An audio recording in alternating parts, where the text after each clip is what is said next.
qui ont la distinguer face au envers tout ce qui est La parole éternelle, jamais Seigneur, et tu nourriture éternelle, jamais Seigneur, pour t'intervenir pour nos vies, pour notre croissance éternelle, spirituelle. Alors, Père, parle-nous éternel. Nous avons besoin de toi, le Père de toi. Nous avons abandonné ce moment entre tes mains, Seigneur. Utilise ton serviteur éternel de sa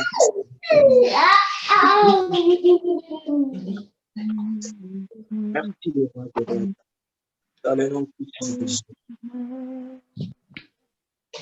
Amen. Amen. Amen. Amen. Amen. Amen. Nous laissons la parole à Frère Blesseur.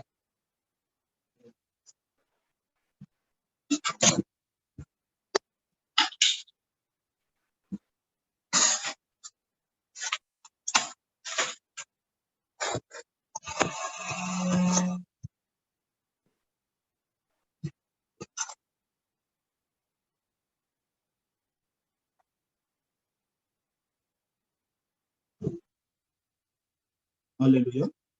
Amen. Alléluia. Amen. Amen. Amen. Amen. Avant toute chose, je voulais vous saluer au nom de Jésus-Christ. Amen. Amen. Que Dieu vous soit favorable. Nous allons continuer à parler toujours de la part du Seigneur par rapport au thème qui nous a été proposé. Le thème, c'est l'enlèvement et l'arrivée de Christ. Alléluia. Amen. Amen. Dieu va encore nous parler d'une autre manière par rapport à cette portion des Écritures, par rapport à ce thème. Alléluia.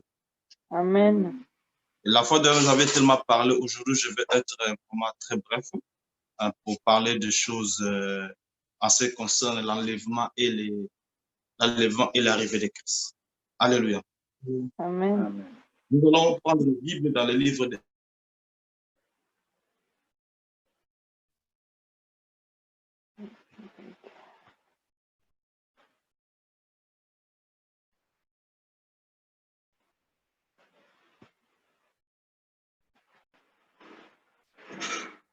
On n'entend plus rien.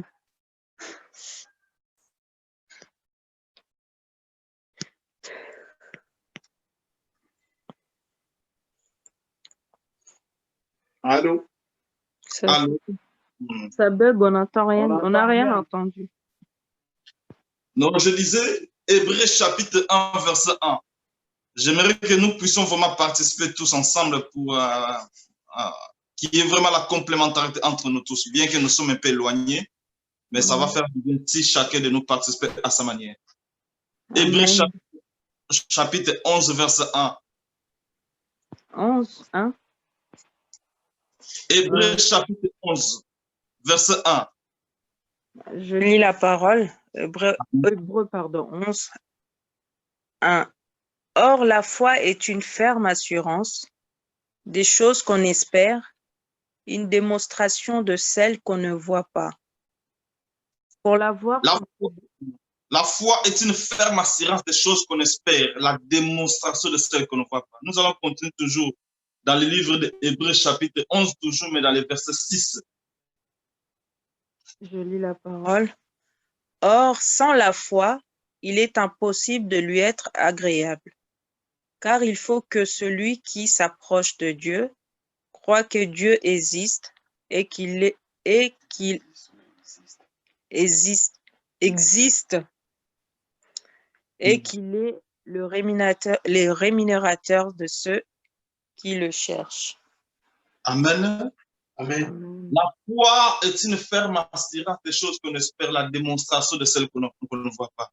Or, sans la foi, il est impossible de être agréable, car il faut que celui qui s'approche de Dieu croit que Dieu existe et qu'il est le rémunérateur de ceux qui le cherchent. Je vais lire dans le livre de Habakkuk, chapitre 2, versets 1 à 4. Habakkuk, chapitre 2, versets 1 à 4.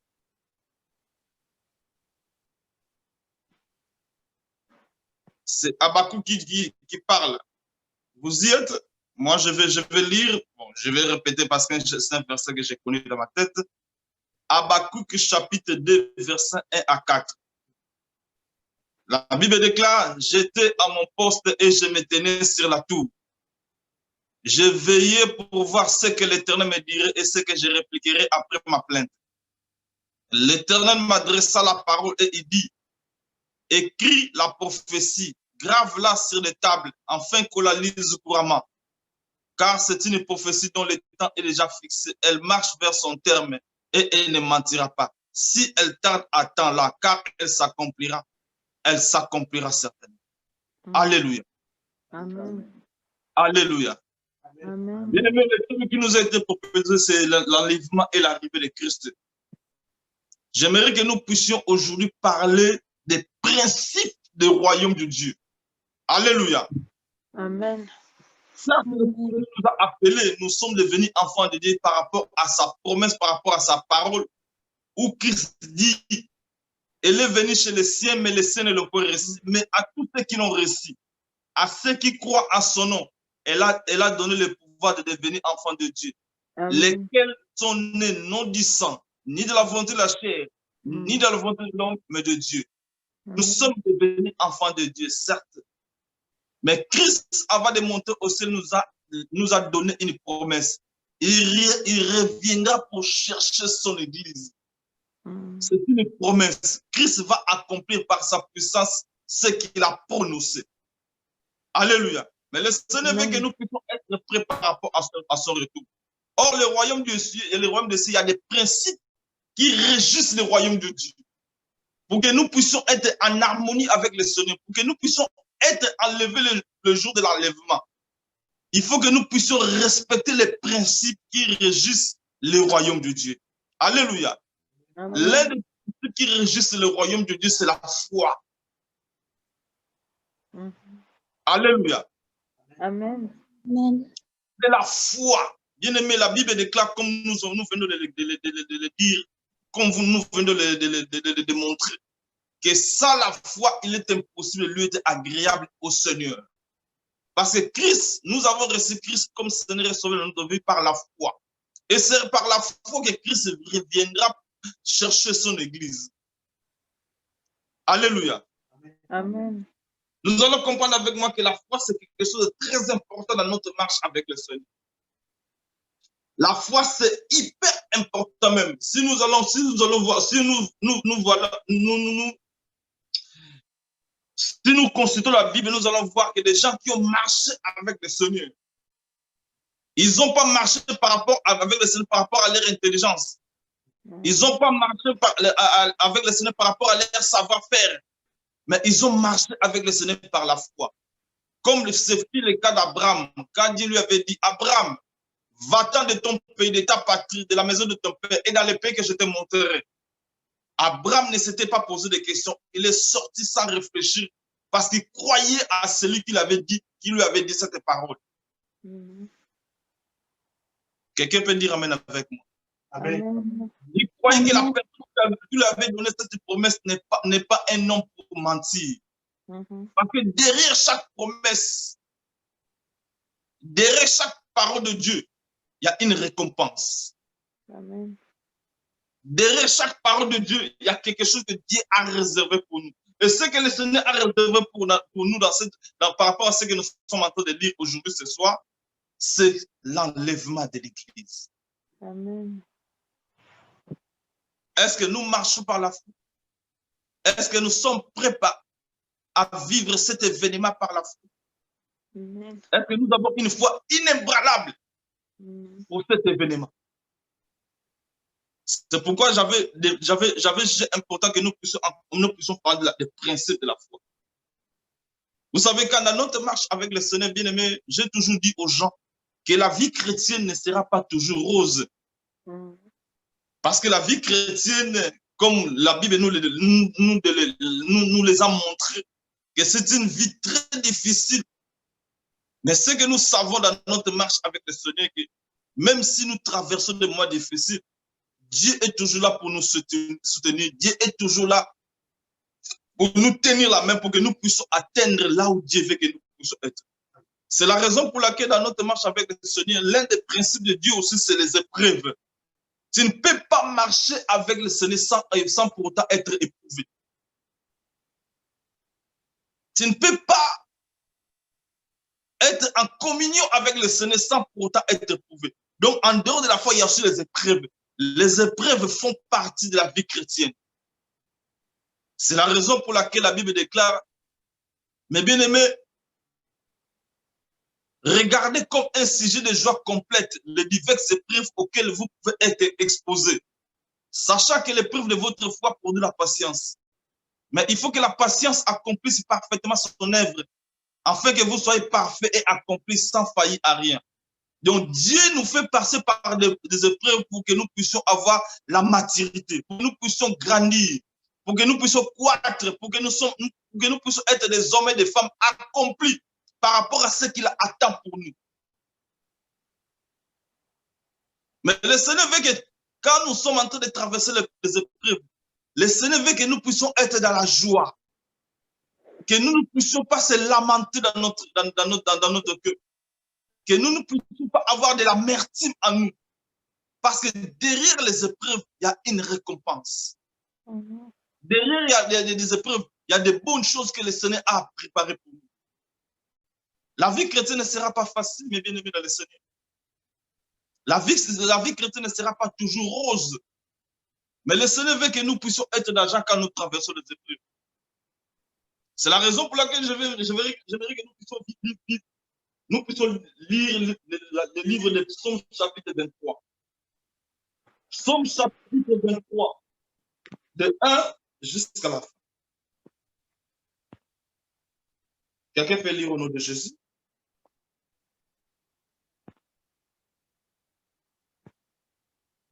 Psaume 23. Psaume 23, de 1. Cantique de David. L'Éternel est mon berger, je ne manquerai de rien. Il me fait reposer dans le vert pâturage. Il me dirige près des eaux paisibles. Il restaure mon âme. Il me conduit dans les sentiers de la justice, à cause de son nom. Quand je marche dans la vallée de l'ombre de la mort, je ne crains aucun mal, car tu es avec moi, ta houlette et ton bâton me rassurent. Tu dresses devant... Amen. Amen. Ah, amen. Bien aimé, ici c'est David qui parle. Mais ce qui m'avait beaucoup touché quand David avait dit, quand je marche dans la vallée de l'ombre de la mort, je ne crains aucun mal, car tu es avec moi. Ta houlette et ton bâton me rassurent. David passait par des moments difficiles. David avait reçu l'onction royale en lui. Mais ce qui s'est passé dans sa vie de tous les jours, c'était différent par rapport à ce que Dieu lui avait promis. Il était pourchassé, alléluia, par Saoul. Bien aimé, quand le Seigneur te parle des fois, quand le Seigneur te promet quelque chose dans la vie physique, dans la vie de tous les jours, des fois il y a la souffrance. Il y a le contraire de ce que Dieu avait promis. Mais nous devons toujours s'accrocher à ce que Dieu dit. Nous devons toujours, nous devons être forts et continuer notre marche avec le Seigneur, sachant que le Seigneur Dieu ne mange jamais, sachant que derrière cette preuve, il y a une récompense. Amen. Le but, quand Dieu nous fait passer par des épreuves, ce n'est pas pour nous faire mal. Le but, ce n'est pas quand Dieu nous fait passer par des mois difficiles, ce n'est pas pour que Dieu nous puisse enfoncer. C'est pour notre bien, c'est pour notre édification. Pour que nous puissions être des hommes et des femmes accomplis. Des hommes et des femmes faits. Alléluia. Pour que nous puissions être prêts par rapport à son avènement. Quelqu'un peut dire amen avec moi. Amen. Amen. Dieu fait toutes choses pour un but. Les méchants pour le jour du malheur. Dieu fait toutes choses pour un but. Ce que Dieu fait dans notre vie, quand nous passons les mois difficiles, c'est pour nous amener à la maturité, pour nous amener à la croissance, pour que nous puissions être des hommes et des femmes accomplis, pour que nous puissions être utiles dans son royaume. Quelqu'un peut dire amen avec moi? Amen. Quelqu'un peut dire amen avec moi? Amen. Amen. Tiens à ce principe. Dans le livre de Habakkuk dit, j'étais à mon poste et je me tenais sur la tour. Je veillais pour voir ce que l'Éternel me dirait et ce que je répliquerai après ma plainte. L'Éternel m'adressa la parole et il dit, écris la prophétie. Grave-la sur les tables afin que la luz commence. Le Seigneur veut que nous puissions être là où il nous a placés. Or, là où le Seigneur nous a placés, c'est dans sa maison, c'est dans sa présence. C'est là où que nous allons c'est là où que nous allons être prêts par rapport à l'avènement de Christ. Si les femmes folles n'avaient pas expérimenté la venue de Christ, c'est parce qu'ils étaient en dehors de la présence de Dieu. Ils étaient dans la distraction. C'est pourquoi quand Christ était venu chercher l'église, les femmes folles ne pouvaient pas rentrer dans la maison de Dieu. Ils commençaient à toquer dehors. C'était déjà trop tard. Pourquoi? Parce qu'ils étaient en dehors de sa présence. Le Seigneur veut que nous puissions le servir. Le Seigneur veut que nous puissions être dans sa présence pour expérimenter des choses venant de lui, pour que nous puissions expérimenter sa gloire quand il reviendra pour chercher son église. Mais ce qui se passe aujourd'hui, bien aimé de le Seigneur, c'est le contraire de ce que nous voyons, comme je l'avais évoqué la fois dernière. Tu peux venir chaque jour dans la maison de l'Éternel, mais tu n'es pas dans la présence de Dieu. Tu peux toujours confesser le nom de Jésus-Christ, mais tu n'es pas dans la présence de Dieu. Pourquoi? Parce que tu es dans la distraction. Pourquoi? Parce que tu ne fais pas sa volonté. Tu ne fais pas ce que le Seigneur attend de vous. Être dans la présence de Dieu, c'est important pour l'événement de Christ. Sachant que la vie chrétienne ne sera pas facile, sachant que la vie chrétienne ne sera pas rose. Vous savez bien aimé, j'aimerais que vous puissiez, quand la foi chrétienne, des fois, on la vit ensemble. La foi chrétienne. On la vit dans la présence de Dieu. Vous savez, quand les bois mis au feu sont ensemble, ils brillent ardemment. Mais dès qu'on commence à retirer les bois un par un, le feu ne va plus s'allumer ardemment. Pourquoi? Parce que vous n'êtes plus ensemble. La vie chrétienne, on ne peut pas vivre une vie chrétienne en solitude. On ne peut pas évoluer comme un électron libre dans la vie chrétienne. La vie chrétienne, on la vit ensemble. C'est la vie de partage. C'est la vie d'amour. L'amour, c'est l'un des principes de Dieu aussi. Mais regarde ce qui se passe dans nos églises. Est-ce que vraiment il y a l'amour en nous? Regarde ce que c'est. Si quelqu'un fautait à l'église, c'est l'église qui va l'exposer. C'est l'église qui va faire en sorte que les païens même sachent ce qui se passe dans notre maison. Ce n'est pas ça l'amour. La Bible déclare,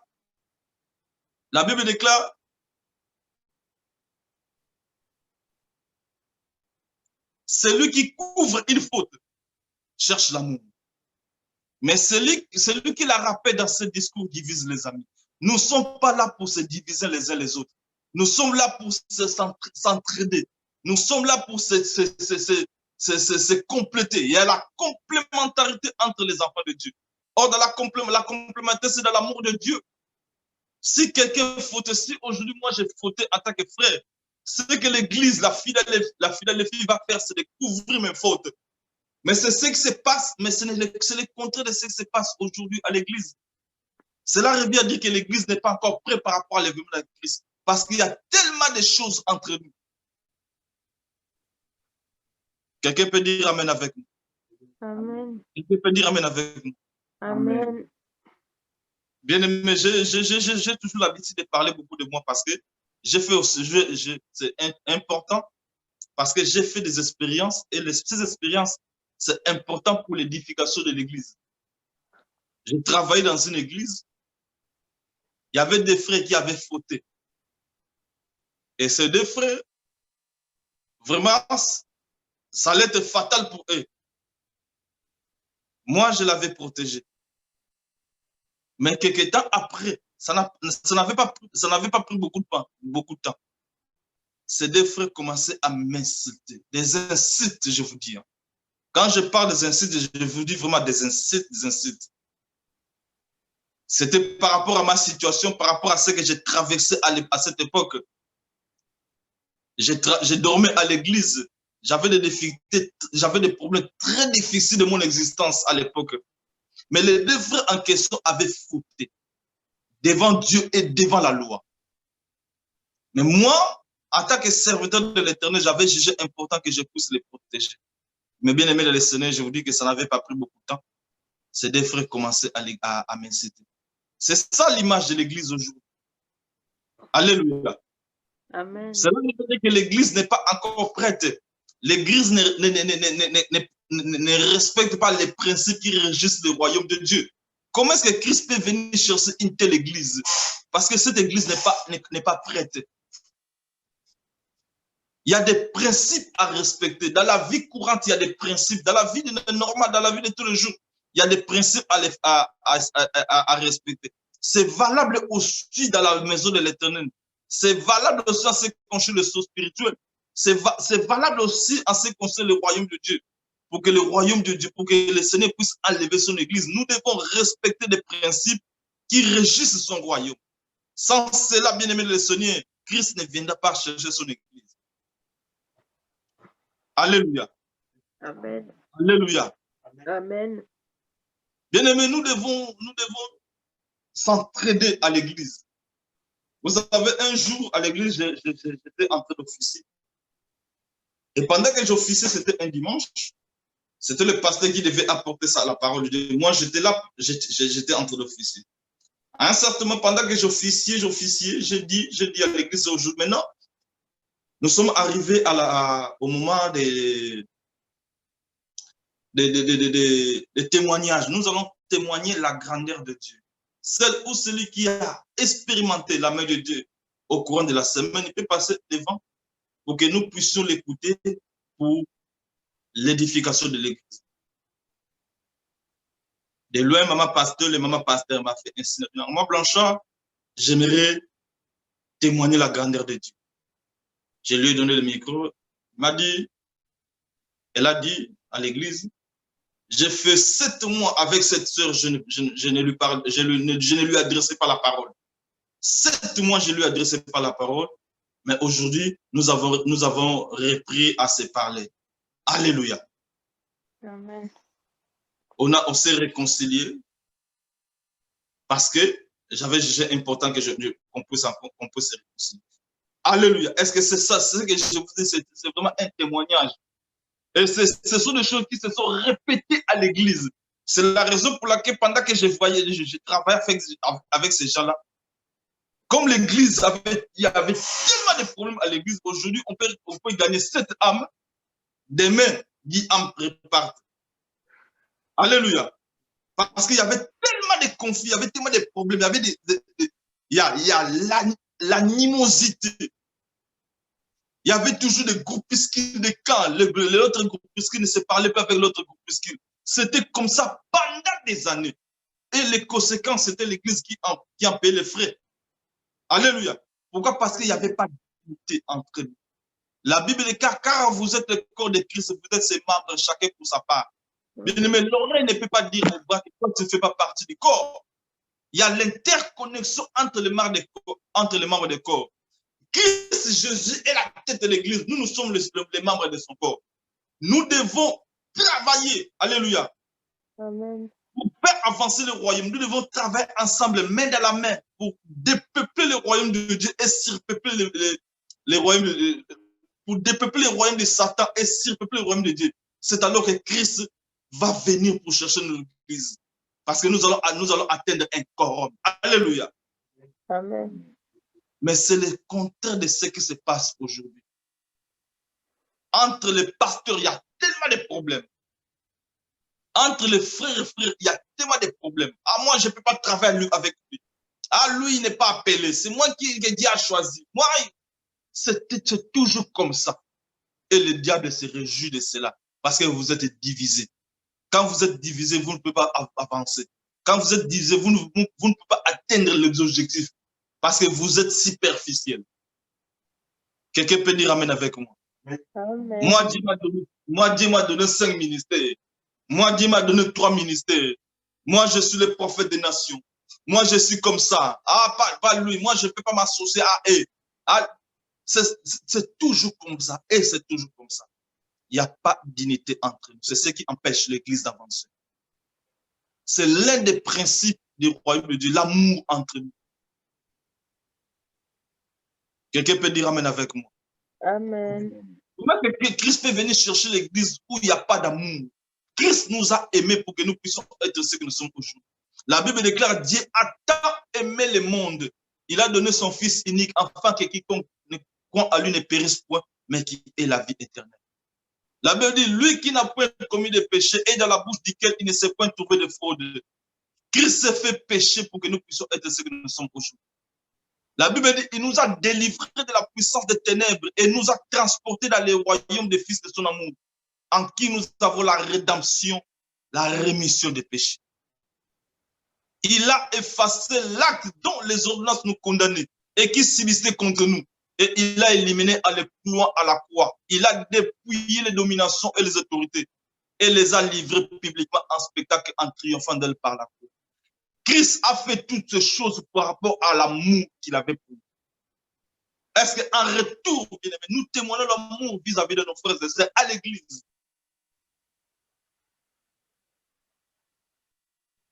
La Bible dit, nous étions tous errants comme des brebis, chacun suivait sa propre voie. Et l'Éternel a fait retomber sur lui l'iniquité de nous tous. Bien-aimés, en retour, qu'est-ce que nous faisons pour nos frères et sœurs? Parce que nous étions faux. Nous étions créés à l'image de Dieu. Comment est-ce que tu peux aimer la personne que tu ne vois pas, mais haïr ton frère que tu vois à côté de toi? C'est un contraste, c'est incompréhensible, c'est invraisemblable. C'est ça l'église, l'image de l'église aujourd'hui. Nous ne respectons pas les principes de Dieu. Or, le principe de Dieu, c'est la foi. Gardez la foi dans toutes les circonstances, qu'il pleuve, qu'il neige, qu'il vente. Bien-aimé, gardez toujours la foi. Parce que celui qui nous a appelés est fidèle et celui qui le fera. Dieu n'est point un homme pour mentir, ni fils de homme pour se repentir. Ce qu'il a dit ne le fera-t-il pas? Ce qu'il a déclaré ne les exécutera-t-il pas? Comme je vous dis, j'ai dit la fois dernière que c'est le problème, c'est l'église. L'église n'est pas prête. L'église n'est pas prête, bien-aimé de le Seigneur. Bien-aimé, accepter de traverser les moments difficiles. C'est pour notre bien demain. C'est pour notre édification. Il faut que ta foi soit éprouvée. Tu ne peux pas marcher avec le Seigneur si ta foi n'est pas éprouvée. Ah, ça fait longtemps que je suis en Europe. Ça fait ça, ça fait ça, ça fait. Pourquoi ces choses ne s'accomplissent pas dans ma vie? Dieu fait toutes choses bonnes en son temps. Alléluia. Amen. Mais ce que le Seigneur attend de toi, que vous puissiez être un homme mature. Vous savez, la fois dernière, j'avais dit que Dieu travaille toujours avec les hommes et les femmes matures. Vous savez, Abraham, quand il a été créé, Abraham n'était pas créé un enfant. Il n'était pas enfant. Dieu lui avait créé déjà un homme. Ça veut dire quelqu'un qui savait faire les choses. Quelqu'un qui savait faire la différence entre les biens et les mal. Quelqu'un qui avait le discernement. Il était mature. Alléluia. C'est ce que le Seigneur attend de nous, que nous puissions être matures. Or, la maturité, on peut l'obtenir quand nous allons comprendre les principes qui régissent le royaume de Dieu et se soumettre à ces principes. Quelqu'un peut dire Amen avec moi?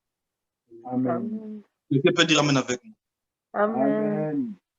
Mais c'est le contraire, comme je vous dis, de ce qui se passe aujourd'hui. L'autre principe, bien aimé, le Seigneur, c'est le combat.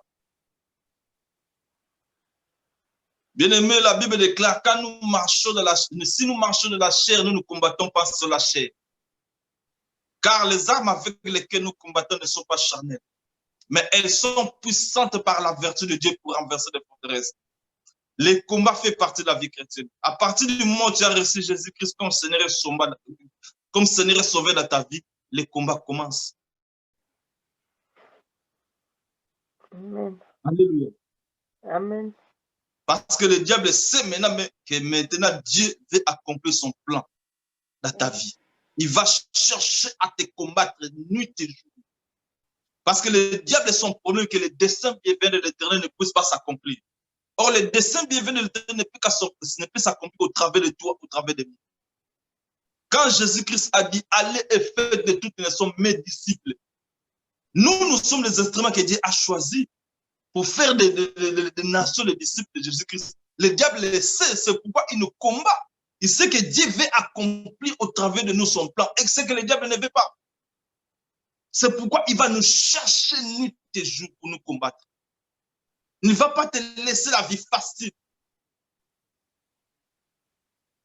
Mais le Seigneur nous recommande dans notre combat avec lui de garder la foi, de combattre les bons combats de la foi. Quelqu'un peut dire amen avec nous. Amen. Quelqu'un peut dire amen avec nous. Amen. Yahweh tobelemi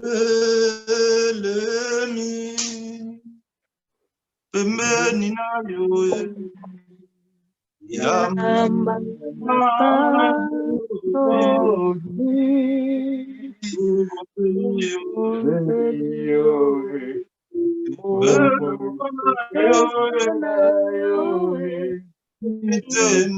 maposana yowe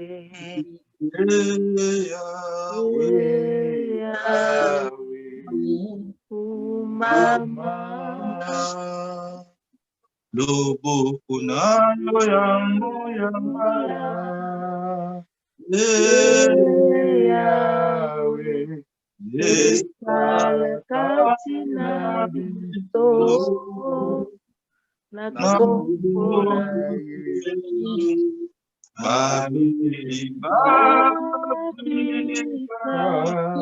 bakangami bakangwa ma Yahweh,